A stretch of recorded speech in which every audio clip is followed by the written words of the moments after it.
All right, bet. So for our first guest that we have coming on, we will allow him to introduce himself, talk about his childhood, talk about the things that he was doing in his life and the position that he's in today, the steps that he took to become the man that he is today, the husband, the son, the brother, an incredible friend to me, a guy that I go to just to ask questions, pick his brain, and he gives me the truth. And that's all I can ask for from older generations. Just give me the truth, pass me the truth, and allow me to do what I need to do with it. But he is part of our NBPA union. Again, I'm gonna let him do all the talking in terms of all the titles and everything he's a part of because I think it's just dope. Incredible human being. We have a few people in the crowd that are watching too. So if you hear some of the claps, those are authentic claps. That's not soundboard claps, okay? This is a family environment. But without further ado, let me introduce you guys to Andre Iguodala over here. Come on, welcome to the chat. Welcome to the chat. Welcome, my brother. Yes, sir. Yes, sir. Welcome. Y'all hear him? How's it sound, y'all? Blocked by James. Oh, stop, see? No, I'm reading. You know, I really don't bother me. You want the chat up close? You want like the chat on here or something so you can see it? Or No, I got good eyes. Okay, yeah. All right, welcome, man. That's what's up, man. I need some kicks. I need some shoes. We may have your size. No, now I do. Okay, that's I already talked to people. Talk to my people. Yeah. Your people good with it? What you mean? Oh, in our industry, sometimes it's like I don't have talk to your people. You talk to my people. No, I go direct. Oh, so retired players, they don't get deals. Yeah, we don't have deals. Only y'all got deals when y'all done playing. Is that your way of segue into you want a deal? Because I feel like you got your number retired. There's no special colorway out. I feel like there's a lot of ample opportunity for us to show love to that celebratory moment. Because I came out after we got our ass bust by the Warriors that day. I came out still show love. Oh yeah. I still came. I took the picture. Yeah. That was technically they're not my ops, but in the competitive world, I appreciate that. Yeah, no, absolutely, man. No, Congratulations. I have my two favorite players by my side. Like, no, I think you know, but like. Yeah. Twitter knows. They be talking crazy on Twitter because they be saying I show Kyrie too much love. I've heard that a lot, but I don't care. Okay. Is there a such thing as too much love, you think? No. Okay. Not to us. That. Yeah, that's not at our level. Yeah. Not at our level. But I'll break down that. Break that down a little bit. What do you mean at our level? Like when we get to the threshold of mastery, when you become a master of the craft and you're at the NBA level, what do you mean we break that down a little bit so the viewers at home can understand what that's like? So I had a conversation with a guy and I was explaining, like, you guys have no idea how good Kyrie Irving is. Like, you can't even fathom. Like, y'all know how good he is, but y'all don't know. And he said something to me I never thought of. He said, that's a good point because for some reason, all you NBA players think that he's like one of the greatest of all time. I appreciate it. Voila. Like, that's what that really means, and when you talk about, like when guys talk about how hard it is to guard Steph, like people can't fathom how hard it is. And I just saw, what's my guy? I'm drawing a blank on his name. I hate forgetting guys' names. I got to remember everybody's name now. AC from Oklahoma City. Caruso. Yes. So Caruso was playing pickup, and it didn't even look fair. And somebody I know the clip you're talking about. Yeah, somebody was like, man, this is just like, people don't realize how good NBA players are. Yes. So they see them. And me, Caruso and I, like, on the same level. Like, we not even on y'all level, but it's like, imagine how good they are. Stop. See, this is what I don't like you doing this. I was good at defense. I don't like you doing this. No, but there's the highlights that I studied growing up. There's a difference, though. Yes, there is a difference. But I'm saying in terms of the greatness, or how I look at the greatness, is you guys are able to be Swiss Army knives. You're able to take your skill set, work on a certain skill set, and then become a master at that. That works well for the team. There aren't too many of those out there where you do it on both ends of the floor, and then they also offer something to the offensive end that's special. It's a skill set that allows the team to function at a high level. You know what I mean? I break it down in those nerd terms, but like Sean Livingston and I grew up together. Yes, he's like that was crazy that you guys were all on the team though. He's 45 minutes from me, where I'm from. So when I was like 12, that's crazy, bro. I was 11, 12. And we were playing against this Peoria team, and this point guard was Cole, and he was probably the best player at the tournament. Yeah. And they were like, "Yo, he 2 years younger than y'all." We were like, "Yo." Oh man. Yeah, he shook us a little bit. Imagine. So now we had we saw him in like every every 2-3 weeks we would see them in tournaments, and it was like now we following each other, and then they were like a big brother to us. They used to beat up on us a lot historically through the decades of just hoops. Okay. And so by the time I got to my senior year, we got our payback, and then then he was Magic Johnson. I had 2 years on him, and then he started. They won 2 state championships 2 years in a row, but we were both point guards. Yeah. And so you started off your career as a point guard. Yeah, I was a point guard. Okay. I grew 5-6 inches after my freshman year of high school. How did that feel? How was that growth spurt in that summer? Did when you were dressing in a certain size, and then all of a sudden it happened when like 1 month. Sprouted up 6 months. Wait, 6 inches in 1 month. I don't know if it was a month. I just know I was hooping. I didn't play varsity until my junior year of high school. So do you think that's alien-like? That growth spurt that certain pros have at like a certain stage? Because I didn't obviously have a 6-inch growth spurt, but I was 5'2" at one point. I go to 5'6". Well, I mean 5'7". Then it happened in the summer though. So you playing in were shorts? You eating something different? You playing in shorts every day. We need to know your secrets, Andre. Like, how did you grow to become 6'9"? Well, my son just did the same thing. What are you feeding him? We need to know with we need to know what were you eating? Genetics. He's 6'8". Oh, okay, just genetics. We're gonna go. He's 175. He's 6'8". Shout out to little brother. Shout out to little brother. You know what I'm saying? Like, he got to gain 40 pounds. That's true. But you don't know until you go school shopping. And it's like, oh, I need to buy some new clothes. You're going to buy new clothes for every school year. And it's like, oh, I need some new pants. And then you just try on some pants like, oh, these fit, these don't fit. So, but was that transition for you? Was it like your voice getting deeper as well? Your hands start getting a little bigger. Like, because I want the viewers to know, like, when you go through this metamorphosis, like this osmosis where you're playing sports, man, you don't and then you just start, your competition is here, and then you get a little taller. Your stride and your sprints get a little longer. They get a little more elongated. You start doing little drills that no one else is doing. Now you start waking up a little earlier. It's so like the talent in the DNA, once it mixes, that's what I would like to discuss. Because when we're pros, when we become pros, I felt like I was a pro at 16. No, you were a pro before. Well, how old were you when I first saw you? I saw you when you were 16, 17. 17. Yeah, you were a pro. Yeah, that's when I felt like I was a pro. You were a pro. It took me a little longer to understand. So that's a good question, actually. I didn't know I grew that tall until I got to school. With everyone else. And everybody started looking at me. Like, I had teachers like, Andre, I'm like, what? Everybody looking at me. I'm like, why y'all looking at me? And then this varsity basketball coach, he didn't really speak too many words to me. I mean, he knew I could play, but I wasn't a varsity player yet. I just dressed. And then he was like, hey, Andre, come here. He grabbed me. He was like, come here in my office. I'm like, why everybody looking at me? And then he put me against the wall. He's like, you're 6'4". Yeah. And then I was just 5'10" when we left school the last year. So how is that perspective change when you start getting taller than other humans? Like, if you don't mind me asking, like, how was that when you start seeing people eye to eye, and then now they're looking up in a certain capacity, and now does that change the perspective on how people see you? Now does it automatically go, well, Andre should play sports, or Andre should play basketball? How does the stereotypes exist as well in that space for us when you do become a tall player? Like, your percentages of chances of making it go up significantly. But I was, in my town, I was probably the best basketball player in my grade. On your grade. So, and that was like, since I was. Mm-hmm. You said move it? I got it. Okay, yeah, go ahead. Oh, Instagram? Okay, if you guys want to set up the angle on Instagram, you can. It's on, if you want to set it up and just show the whole thing. That's fine. Here you go.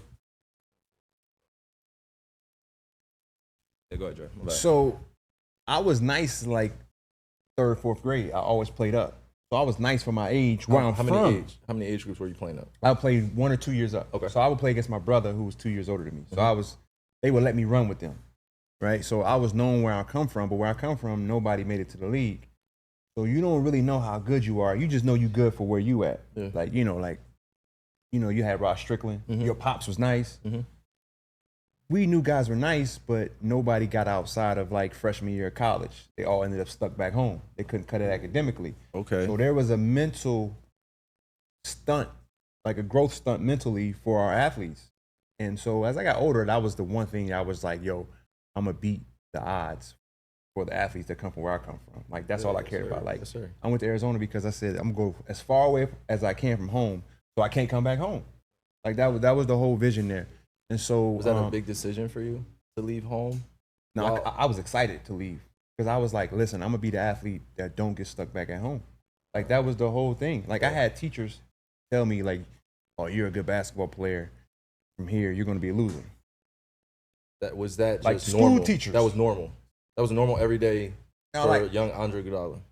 that happened like once or twice. Okay, but it was still the air was still there. That's like to have an adult say that to you at 12, that is 13 is crazy. kind That of is crazy, crazy. right? You know That what I'm is saying? crazy. And I even wrote in my book, I was academically further along than being an actual athlete. Like I was the only black male in my classes from middle school all the way through. Mm.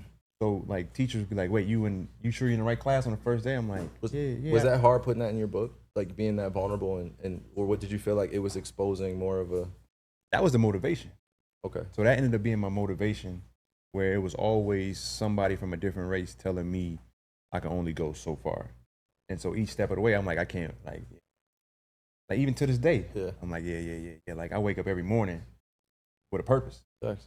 You know what I'm saying? And everything's rooted in our traumas. I mean, you talk about that a lot. Like people don't understand like what athletes go through. They always say, how does this happen? You're a professional athlete. How does that happen? You're a professional athlete. I would do this. I would do that. No, you wouldn't, because you wouldn't do what it takes to be a professional athlete. Yeah. So we're just in two different worlds, and people don't get the proper perspective. And I'm reading a really good book right now. I've been wanting to mention this. I just started it, Psychology of Money. Okay. It's really, really good, and it's a really quick read. But it's basically telling you like you can't judge someone else's decision making because you don't know what they've gone through. Environment. Yeah. That put them where they're at to even make that decision. Sure. And that put a lot of things in perspective, even for me, because I can't expect every athlete to think like me. I can only try to help them, get to a place mentally, emotionally, physically, that's like a really safe space for them.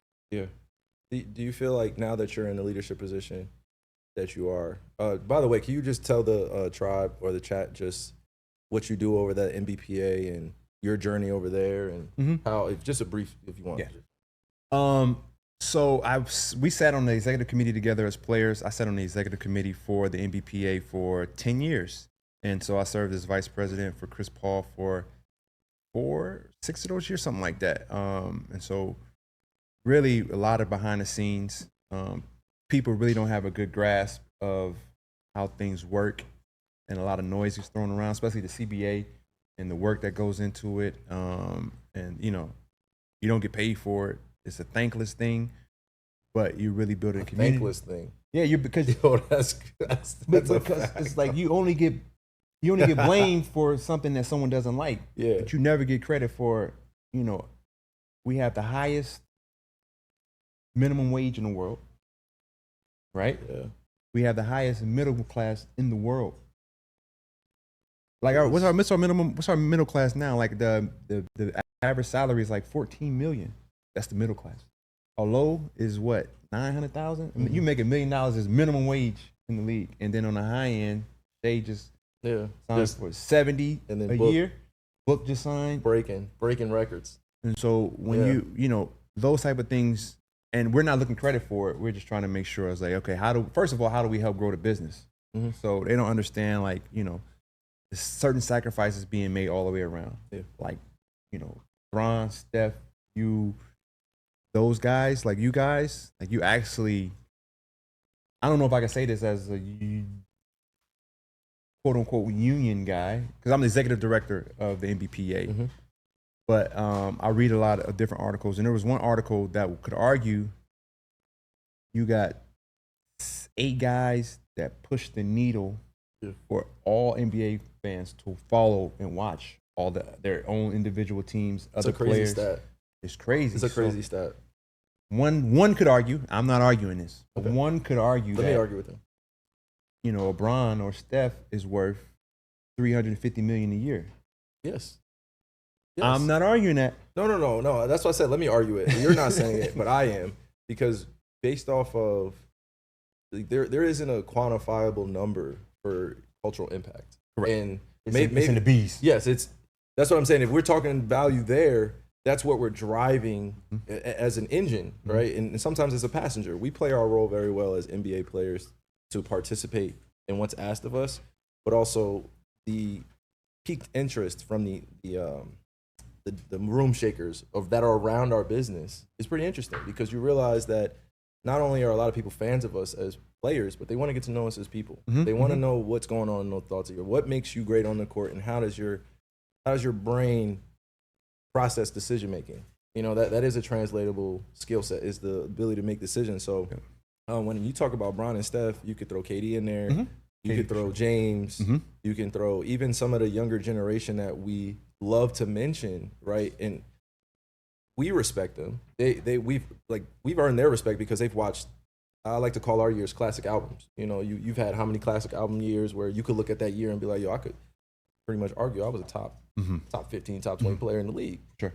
If you have a certain amount of those and you've pushed the needle for the business to grow, your jersey sales are up there, you're not necessarily getting followers on social media, but your engagement with your community is people are showing up to games to specifically see you. Yep. There is no, I'm trying to cheer for you on the team, or so there's a balance of what is individual raise of that impact score, and then what is the team raise, franchise raise, which also includes that player and other executive leadership, which helps local community outreach, you know, international, global community outreach, where it is a broader scale and there are leaders within that room where they are responsible for pushing that needle too. The franchise hires great people, financial, institutional guys, and, you know, girls. And then us on the pro side of the players, we're now gearing up for a new generation where their business interests are also tied into their talent. They want to be rewarded for the value. Yes. You know, so that's what I'm saying. So we're I'll argue it where we say those things because we would like to be rewarded for our value, but there isn't a real quantifiable number for cultural impact. When I leave the house, I was born in Australia. My family comes from the Bronx. My family comes from North Dakota, South Dakota. I have family in, you know, Seattle, Washington. I have family in Florida. I represent this broader community that watches the NBA. Yep. You know, so you know, we can't see it all the time, but I know we feel it. And you're behind the scenes doing your thing, and I've seen it as well. But let's talk about, if you don't mind, like we spend the next 5-10 minutes talking about your childhood. What was your upbringing like, if you don't mind me going into it, or how would you encapsulate it? I was very curious. I was goofy. I had a lot of crazy energy. I played every sport, and I think that every sport meaning I was shortstop. You swam, baseball. Like, you got to start talking about. Like, the no, other I was a sports. shortstop in baseball. Shortstop. I mean, we know our childhood. Like, I was the only one hitting home runs. Like, I would actually hit home runs, and I'm skinny, right? Like, inside the parks, over the fence, like I'm hitting home runs. I actually thought I was going to college for track and field. So I was like number 3 in the country in high jump as a junior. So that's how. That's the one leg jump. Okay. That's why I jump off my one leg. Yes. That's where that comes from. This makes sense now. Yes. Okay. So I originally signed with Arkansas. Letter of intent, Nolan Richardson. I was thinking about doing. Shout out to Nolan Richardson. I was thinking about doing 2 sports at Arkansas. They were gonna let you do that. We were thinking about it. It probably was gonna go more basketball. Kind of took off because like I didn't do track my senior year. Basketball kind of took off. But my first scholarship was for track, and then I was a quarterback all the way up until 8th grade. Did you enjoy being hit? That's why I stopped playing. Oh, so 100% you just. I was too small. My frame was too small. I couldn't take no hits. Like yeah. Like once I saw somebody coming at me, I'm running out the pocket. Like this ain't for me. But I was pretty good at being a quarterback, and that kind of plays a role into, you know, leadership, being a point guard. Were you golfing then? No, I didn't start golfing until I golfed twice, 2 or 3 times as a kid. But we can't afford clubs. You know, have access to the courses. It was a dead dream. But I was a huge Tiger Woods fan, and Andre Agassi was my favorite athlete. That's a tennis guy. You know, I had my daughter on the tennis course this morning, 7 a.m. Was out there, you know, with her. And my dad's favorite NASCAR driver was Jeff Gordon. So like SportsCenter was rolling 4 times a day. Like I'm watching all 4 reruns of SportsCenter. So, but my mother was 6 foot tall. She is 6 foot tall. Okay. I'm afraid of her. Right. She looks like a giant. And she had hands. Yeah. Right. So like I didn't get in trouble. I knew to stay out of trouble. Yeah. Then I was super competitive in everything, including school. Was that brother to brother or family environment? Like my mom made us read, so like we read the newspaper every day. And so it was like my dream was to be on the sports section front page in high school, right? So like that was a dream. Like, by the way, that's probably gonna age us in the chat. They don't know at home in terms of when you used to play well and then wait for the newspaper to come out the next day, and then your family used to cut out the news clippings. And be able to put it in a nice laminated book for you at the end of the year. We're aging ourselves. No, I'm just saying. I mean, I feel like I'm. Yeah, that's crazy that they don't have that. The news clippings, like you really getting your name in the newspaper. Iguodala seals the win, delivers in the crunch time. Like that was cool. And then the pen and paper with the recorder after games. Yeah. Hey, so how do you think you did today?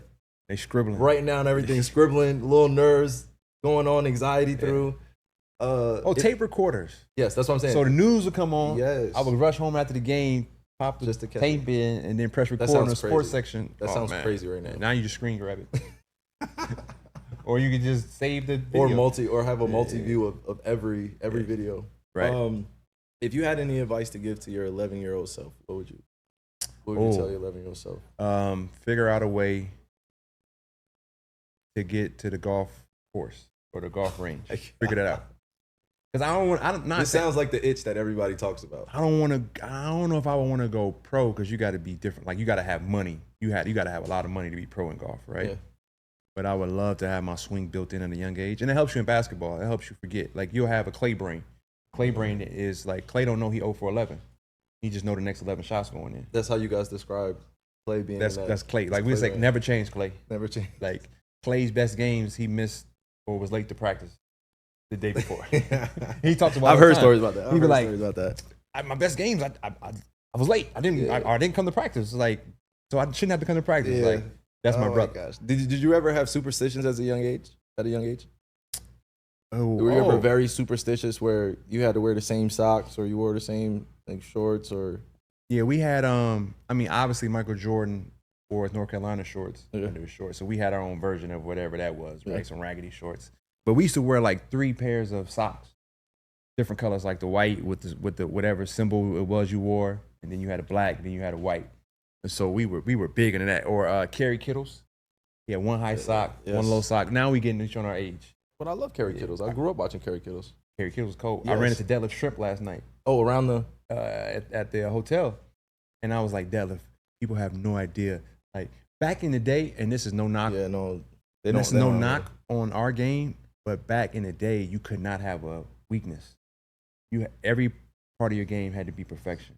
Like now, you can have a hole in your game. It's specialist driven, but you can still get on the court. For sure. It's like, all right, we know how to hide you. We switch everything. We know how to load up. Yeah. We can play zone. Yeah. Back in the day, but that's an interesting perspective. I haven't heard it like that, Bo. Like that in terms of you felt like back a few years prior that the generation you were part of that was involved in the league and in the 2000s or even the 1990s, was it really built on skill first in all categories? Like obviously toughness played a role, conditioning played a role, but skill first in a lot of different categories. How was that? That's what I'm saying. I feel like that's how I'm interpreting it. Is you're saying that today's world very specialist driven. You could pretty much hide. If you shoot 40% from 3, you're gonna play. Yeah, facts. I feel like Steve Kerr, like I will always say Steve Kerr. I found an exception to this statement, but Steve Kerr did not miss an open shot. Like back then when you were like your job, like you perfected your job, like Dale Davis, Antonio Davis, like they would make 10-footers all day long. Facts. Like, or they would make their hook shots, or they were boxing out. They getting every rebound. I was like, guards, don't come down here. It's my job. Like, and then there was no room for growth. It was like you gonna grow and mature in your game through practice. Yeah, like we not experimenting. You getting better. Mm-hmm. Like there was no tanking. Oh, are you talking about in terms of? Like if you lost, it's because you just got your ass whooped every single night. But it wasn't like, all right, we're gonna try to lose tonight so we can get a good pick. It was like, no, it was the players. It's different now because the players aren't pushing this agenda. It's more so from the front office. How much of it was built on fear? I think it was like pride and player pride. Like, nah, man. Like if we lose, that means I'm gonna be out of a job. If we lose, I ain't gonna have a job. They're gonna have somebody to replace me because they don't want to lose. Now it's like, all right, let's trust the process. We got 10 years. To get better. Okay. And this isn't a players thing because you'll see players like, yo, I want to play tonight. It's like, nah. Or I noticed there was one team this year, it was like they could have made the playoffs or they had a chance. They made a push. And some guys' minutes didn't look like they were supposed to look. And those guys were actually upset, like, yo, man, what we doing? Oof. And so I feel like that's the difference. And so a lot of So that gets talked about. players get knocked for that, Yeah. but it's not. The players aren't the ones making the decision. It was also because players are taking a lot of bumps and bruises with however people interpret the system. Yeah. Second apron, fine, right? There's some really good. There's some things that unintended consequences. For sure. Shout out to Joe Dumars term they created last year. Beautiful term, but. Yo, clip that up. Yeah. Unintended consequences. Unintended consequences. So- I'm sorry for the stream, y'all. We're gonna have some unintended consequences going on. That is a perfect phrase to describe. And so a lot of players take a lot of heat for certain things that they don't have control over. Like this is what I want to talk about. Okay. Load management. Yeah. And Wait, so, hold on. Give me a sec. Oh, are we live on X? We're live on X. Twitch. Okay. Where's my Twitter? So I could just go live for my. Oh, go ahead. So load management and it's always like narratives. So a narrative can get wrapped up and the blame can get placed in certain areas. And I'm like, whoa, you got to think about where this came from. Load management came from the Spurs. I remember that. Because they kept going to the finals every year. And so before you know it, you go to the conference finals 4 years in a row, you added an extra season on those 4. You played 5 seasons in 4 years. Yeah. So load management makes sense because you're going to making these deep runs every year and your core players are getting older and they're taking more of a trauma and more load on their bodies. Mm-hmm. Load management makes sense. But we weren't doing that as much research back then on. But like no one knew what load management was because Spurs were really the only ones doing it. Okay. Because they had Tim Duncan, they had Ginobili, and they had Tony Parker. Yeah. Right? So, and then Duncan's, year 13, 14, 15, 16 is like, his body can't take the same beating as it did when he was younger. So load management makes sense. And so now we come into the fold. We go to the finals 5 years in a row, 6 years in a row. And we're on the NBA road show where you guys we're the Heatles did it. They were the road show. Like we're the road show. So our schedule was actually not normal. Later games. When I played in Philly, I knew before the year started like what our season was gonna look like. All right, we're going west right after Christmas. Then we go west after All-Star break, like in early March. Mm-hmm. Like your schedule. But when you're the show, like you'll do like a 4-game East Coast, like you do 3 East Coast trips as opposed to 2 East Coast trips. Mm-hmm. And then you'll go come back home and play 1 game. Then you'll fly all the way to Minnesota for 1 game. Yeah. It's just like, now you're starting like, okay, I'm learning how the business works. Yeah. And we're playing 6, 7 seasons in 5 years. Load management makes sense. Now the problem what happened was all these other teams are looking at analytics and like, all right, our guys need to rest. This is like, y'all never made the playoffs. Yeah. You get bounced in the first round. You don't need load management. And so the term just got thrown around. And then now you have the narrative that players don't want to play. And then now you're building in rules in the CBA like, all right, 65 game minimum. I'm a purist of basketball, so I'm not saying the league is wrong about 65 games because where I grew up, Michael Jordan went to the finals every year. And he played 82 games. Quite a few times. Just me as a purist, I'm like, 82 games is what separates us from the 24-hour fitness gurus. True. Because all of them think they can play in the league. It's like, nah, you don't. Like, this is a different world. Hey, by the way, Dre had to just get that off his chest. Shout out to all y'all that's at like fitness trying to get better. But that's with growing the game. Growing the game is getting more people to play. Yes, so I love the 24-hour fitness guys. But there is a difference. Yes, there is. It's I speed, show speed, the streamer. Love him to death. But he can't touch Kyrie Richardson. No. It's a difference. No, there is a difference. But I love that he's really into being fit. He's really into. Yes, but he has been taking names though. He has been taking names, a few names. But he can't. I'm just saying he has been taking a few names. The younger generation is going after champions. We get mad at that. The fact that he has the social capital, right? He gets to challenge people like that. He gets to cut the line and be like, yo, let me challenge you and see if I'm faster than you. Like when he did that to Cheetah, pulled up on him, I thought that was like when he pulled up. Is Cheetah a real sprinter? He used to, yeah. How old is he? Who is Cheetah? I'm sorry, I don't be streaming. I'll just be Tyreek Hill. Cheetah. Oh, that's Cheetah. Cheetah. I know Tyreek Hill. My bad. I know Tyreek Hill. Yeah, I should have said Tyreek Hill. I know Tyreek Hill. Yeah, but he wanted to race Cheetah. Yeah, but he can't beat him neither. But it's a different type of speed for Tyreek. Yes. Tyreek got pads on, and Tyreek's shifty as well as fast. Because it's like, okay, here's a question for you. Yeah. Okay. Break this Come down on. for me. Come on. How do you break down fast versus quick point guards in the league? Because, like, what's John Wall? Yeah. What's Derrick Rose? We're in a generation where shifty is now a word. Fast and quick is shifty. When you can work on those gears and go, I'm just as fast, or maybe not as fast, but if I get a full head of steam, I feel like I'm faster than anyone. But if you throw a ball in my hands, I feel like I'm a lot faster than someone that, not saying running without the ball, I'm saying if you put it in comparison with the basketball, I feel like I'm faster than most. But if we just do a dead-on sprint, I probably won't be up there. But if you do quickness, first step, getting around guys, seeing them in transition, and then being able to miss time, and then I somehow beat you to the rim because of my quickness, yes. But now shifty is, how do I go east-west and still keep and maintain the speed? That's what I feel like separates me is I'm able to maintain that 15 miles per hour to 22 miles per hour while the ball is still simultaneously moving. There's a few guys in the league that do that, but there's a very special group that's able to do it efficiently. So that's how I describe like fast, shifty, quick. But I think there's three different things. Some people have two, some people have one, some people have all Yes. three. But like, okay, another question for you.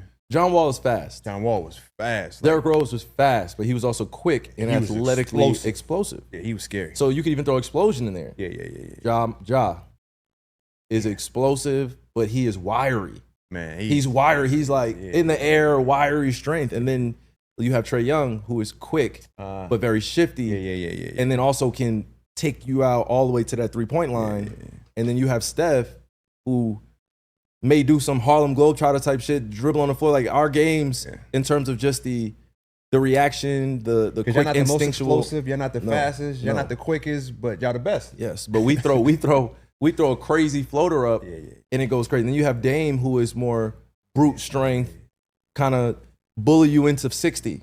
You know, so going against these guys are like when I play against them, or I played against them throughout my years, I've learned how to adjust my game to be able to find the weaknesses. They find the weaknesses with me, I find the weaknesses them, and then I kind of shift back and forth between all three of those, if I'm going against Steph, I may have to use my quickness a little bit more, or my shiftiness, or if I'm going against Trae, I may have to use my strength a little bit more, take him down to, the post, or kind of come off screens and run him around. And Steph would run me around, right? And just, we play these mental games. And now you throw Anthony Edwards in there, who's doubling as a point guard shooting guard. And now you have Shea, who's a point guard shooting guard. I went on a stream the other day, or 3 weeks ago, and I said, Shea is going to be the prototypical guard now, where 6'6" is like, that's the NBA point guard right there. So I'm adjusting to it where it's like, as a 6'2", 6'3" guard, I'm like, okay, this is going to be the prototype that we're going against as point guards. And I think that's what led to the conversation that Steve Nash, KD, and Bron were having when they were like, hey, the 6'2" guard, if you're not a dog like Davion Mitchell, if you're not a savant offensively like Kyrie, it's hard in the league now. And I'm like, the point guard position is getting taller. The league is getting taller.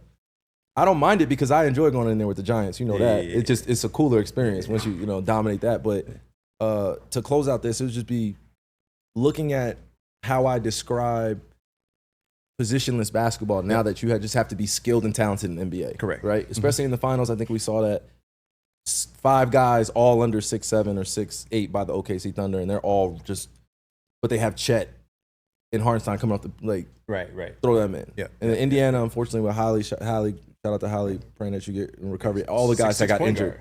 All the guys that got injured this year, including myself, man. Prayers up to you guys and praying that your recovery is going well, man. Shout out to y'all. For sure. But yeah, Holly's 6'6", 6'7". Holly's tall. That's what I'm saying. That's becoming the... What is Holly? Is he fast? Yeah, I would say Holly is... He is what a lefty would be to a righty, meaning he does everything that seems awkward, but he gets away with it because but he's strong right, but at the same time he has different tricks to his bag where he'll go right and then just step back and it's like, why did he step back right left instead of left right? Correct. And his shot pocket, he's able to shoot in different angles, so it's an appreciation. It's an appreciation. And I ran into the guy yesterday, and I'm gonna be on him. On him. he might be one of the most talented ones in the league. He's proven it, but I feel like he has another level to go to. Who? LaMelo is crazy.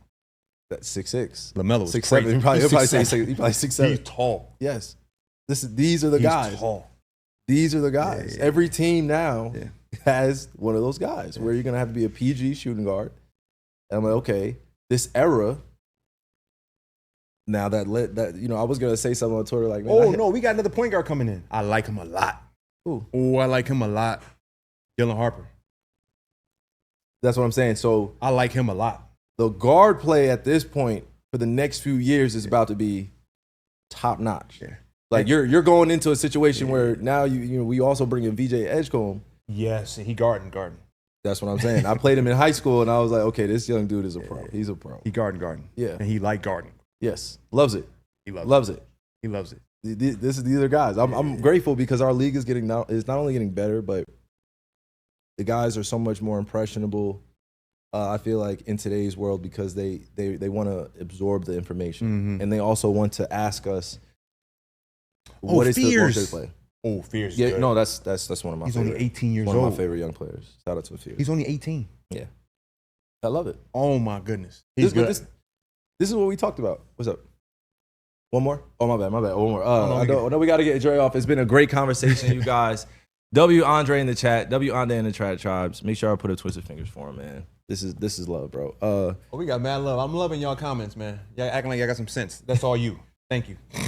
Because these kids are crazy. We have a few different age groups in here. That's why we have people that have been rocking with me for the last 15 years, and we got people that are just coming on. So I like the balance, and we got a lot of older individuals too watching at home, moms, dads, grandmas that just really love us and want to see and tune in. My last question is, if you had to have the perfect next 5 years, and not just in the role that you're playing now, but in the perfect next 5 years in terms of our culture, what would that look like? Dang. I know you're gonna go deep into innovation and futurism. No, because I got the answer, but I don't know if I can say it. I'm okay, afraid. so you don't have to say it. Okay, maybe just give us like a viewpoint or what's upcoming that the fans can look out for, because this is Las Vegas weekend. This is like the Super Bowl media event. It should be more media event. Harrison, I'm with one of your favorite guys. We on live stream, by the way. I'm with Kai.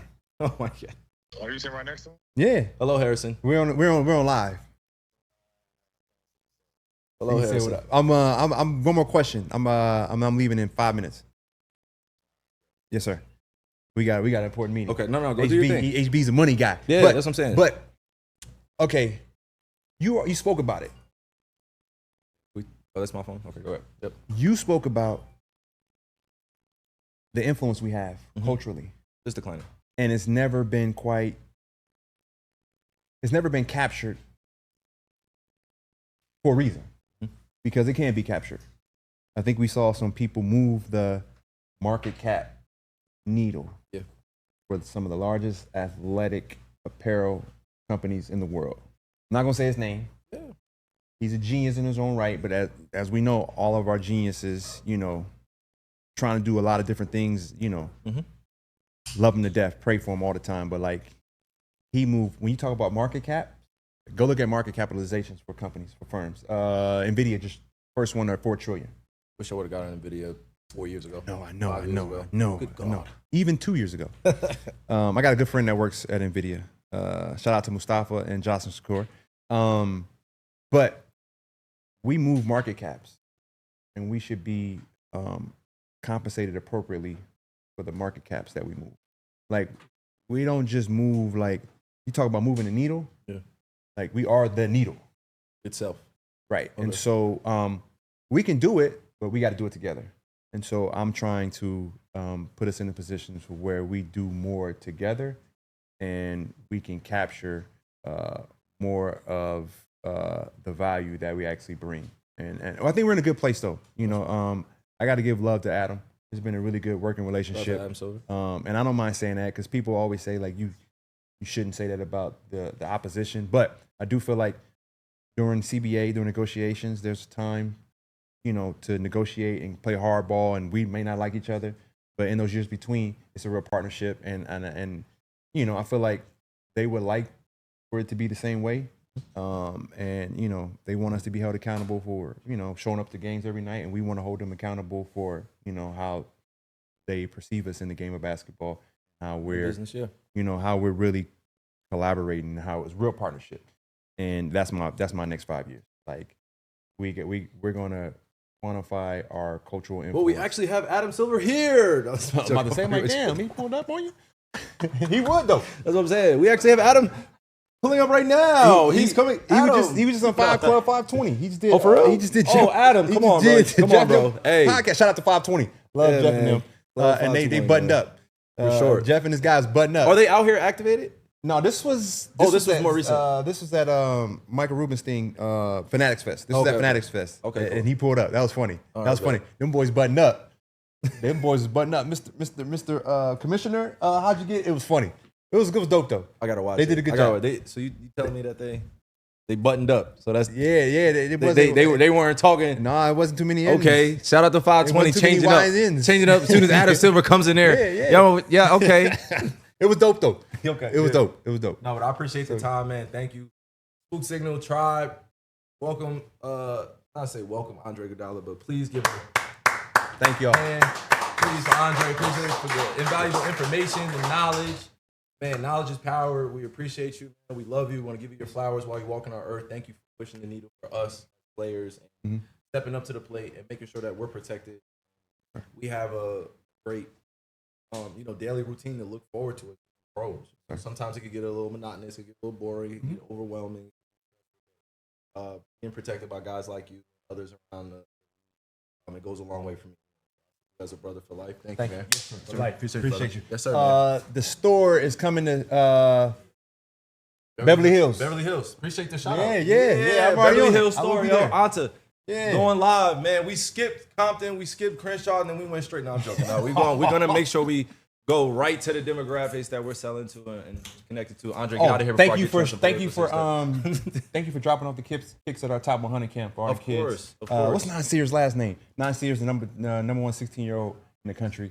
He sent me a personal message to thank you for the kicks you sent him. He was the MVP of the USA under 16 Cole lefty from Atlanta. Oh, we got it. We gotta watch some highlights of all these guys, man. Shout out to it, man. Appreciate you. Is it Nasir Anderson? That's his last name?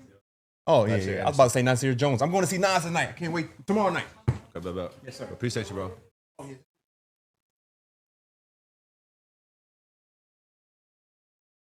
Oh, you got it on there. My brother. Bro. I'll catch you later on, okay? Appreciate you. Yes, sir.